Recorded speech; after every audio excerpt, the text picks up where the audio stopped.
Assalamualaikum warahmatullahi wabarakatuh. Perkenalkan, nama saya Dini Mar'a Hanifa dengan nomor induk mahasiswa 202100011. Di sini saya akan memaparkan jawaban UTS semester genap dengan mata pelajaran media pembelajaran bahasa berbasis ICT, di mana dosen pengampunya adalah Budina Sanfauzi MPD. Nah, untuk soal yang pertama, uraikan pendapat Anda seberapa penting manfaat dan fungsi media dalam pembelajaran. Menurut saya manfaat dan fungsi media pembelajaran itu sangat banyak. Nah, di antaranya ada 8. Yang pertama, memudahkan proses pembelajaran. Yang kedua, proses pembelajaran menjadi lebih jelas dan menarik. Yang ketiga, proses pembelajaran menjadi lebih interaktif. Yang keempat, efisiensi dalam waktu dan tenaga. Yang kelima, meningkatkan kualitas hasil belajar siswa. Yang keenam, media memungkinkan proses belajar dapat dilakukan di mana saja dan kapan saja. Yang ketujuh, media dapat menumbuhkan sikap positif siswa terhadap materi dan proses belajar. Yang terakhir atau yang 8, merubah peran guru ke arah yang lebih positif dan produktif. Soal nomor 2. Bagaimana tanggapan Anda mengenai kerucut pengalaman Dell sebagai dasar dalam memilih media pembelajaran? Nah, menurut saya setuju dengan kerucut Dell sebagai dasar dalam memilih media pembelajaran, karena di situ dijelaskan secara rinci mengenai tingkatan-tingkatan media yang dapat kita gunakan sesuai kebutuhan. Selain itu, Dell memiliki keyakinan bahwa simbol dan gagasan yang abstrak dapat lebih mudah dipahami dan diserap manakala diberikan dalam bentuk pengalaman yang konkret atau nyata. Hal tersebut dapat saya rasakan ketika saya masih kecil dulu. Ketika saya susah memahami jenis-jenis warna, dan guru memberikan kertas warna sebagai medianya supaya lebih mudah menjelaskan kepada saya. Setelah saya diberikan kertasnya, seketika saya pun paham mengenai warna-warna tersebut dan lebih mudah untuk menghafalkannya. Soal nomor 3. Dalam situasi sekarang ini, saat pembelajaran harus dilakukan secara daring, maka media pembelajaran apa yang menurut Anda paling tepat untuk digunakan? Kemukakan alasannya secara logis dan ilmiah. Menurut saya, media yang paling tepat digunakan dalam pembelajaran adalah media audiovisual. Karena di dalam media audiovisual tersebut, selain berisi materi, kita juga dapat menjelaskan secara mendetail. Alat pendukung dalam penggunaan audiovisual ini bisa menggunakan Zoom Meeting, YouTube, ataupun WhatsApp. Karena kita kan tidak dapat melakukan tatap muka secara langsung.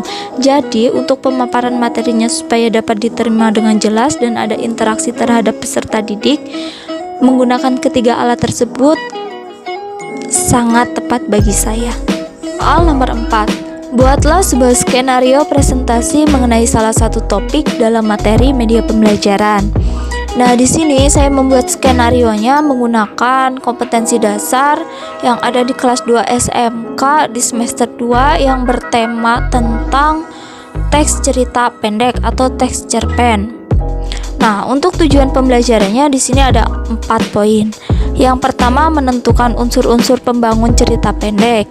Yang kedua, menelaah teks cerita pendek berdasarkan struktur dan kaidah. Yang ketiga, menentukan topik tentang nilai kehidupan dalam cerita pendek. Yang keempat, menulis cerita pendek dengan memperhatikan unsur-unsur pembangun.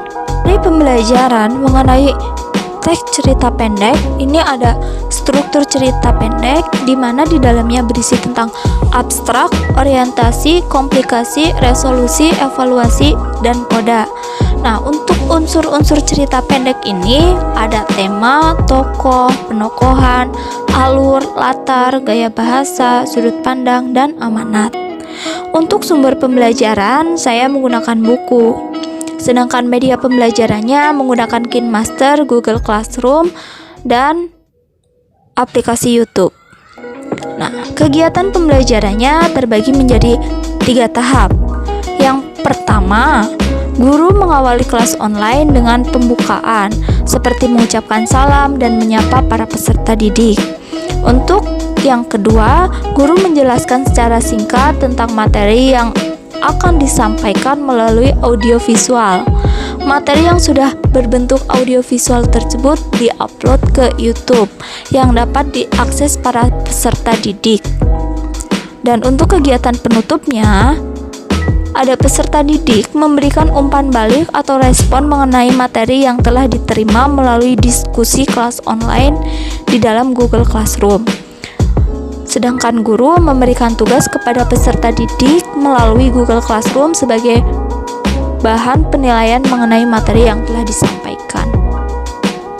Dan di sini saya akan menjelaskan mengenai prototipe media pembelajaran tadi. Ada buku.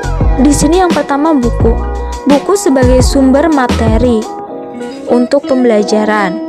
Yang kedua, materi yang telah diringkas akan disajikan menggunakan KineMaster sebagai pengganti PowerPoint sehingga hasil akhirnya berupa MP4 atau audio video. Nah, yang ketiga, hasil akhir yang berupa audio video tersebut diupload ke YouTube supaya peserta didik dapat mengaksesnya secara mudah dan materi dapat tersampaikan dengan jelas. Di sini kenapa saya tidak langsung upload ke Google Classroom? Karena kalau misalkan menggunakan Google Classroom dengan durasi audio video yang lumayan panjang, itu akan sulit terunggahnya. Beda halnya kalau kita menggunakan YouTube. Nah, dari YouTube tersebut linknya di-share saja menggunakan Google Classroom. Untuk poin yang keempat, peserta didik melakukan kegiatan belajar menggunakan penjelasan materi yang telah disajikan dalam bentuk MP4. Yang kelima, setelah itu peserta didik mengerjakan tugas-tugas sebagai umpan balik terhadap pembelajaran yang telah ditentukan oleh guru dan mengirimkan melalui Google Classroom untuk pemenuhan tugas-tugas.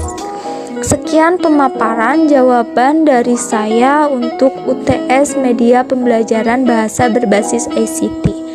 Wassalamualaikum warahmatullahi wabarakatuh.